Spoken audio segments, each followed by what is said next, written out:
ইউক্রেনের বিরুদ্ধে রাশিয়ার হয়ে যুদ্ধে অংশ নিয়ে ড্রোন হামলায় নিহত হয়েছেন ময়মনসিংহের ফুলবাড়ী উপজেলার আব্দুর রহিম।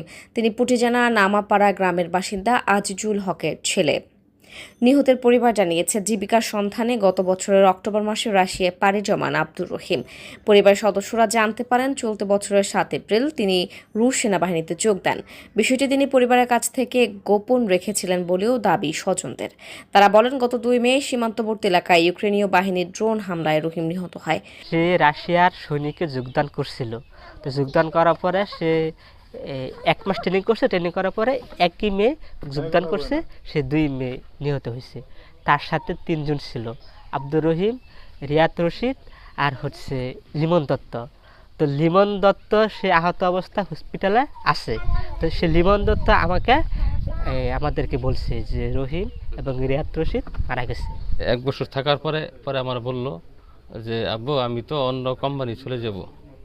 কেন চলে যাবা? যে এই কোম্পানির সাথে অন্য কোম্পানি বেতন বেশি দিবে, এই জন্য আমি চলে যাব। আমি সেনাবাহিনী যোগ দিব, এটা বলে নেই আমারে। না বললে সে চলে গেছে। চলে যাওয়ার পরে আমি পরবর্তীতে জানতে পারলাম সে সেনাবাহিনী ক্যান্টনমেন্টে যোগ দিছে। আর ওই জায়গায় 1 মাস সে প্রশিক্ষণ দিছে, যুদ্ধের জন্য চলে যায়। উপর থেকে ডুম হামলা করে আমার ছেলে এবং আরও 2 জন লোক একসাথে মারা যায়, আর 1 জন পঙ্গুত্ব বরণ করে।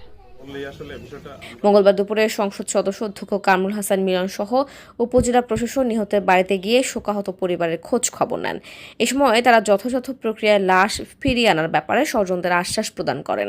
আমরা আবেদন প্রাপ্তির পর যত দ্রুত সম্ভব আবেদনটি আমাদের রেসপেক্টিভ যে মিনিস্ট্রি আছে, মিনিস্ট্রিতে আমরা ফরওয়ার্ড করব এবং প্রয়োজনীয় যত ব্যবস্থা আছে পরিবারের পাশে থেকে আমরা লাশ যাতে খুব সহজে এবং দ্রুততম সময়ে আনা যায় সেই ব্যবস্থা করব।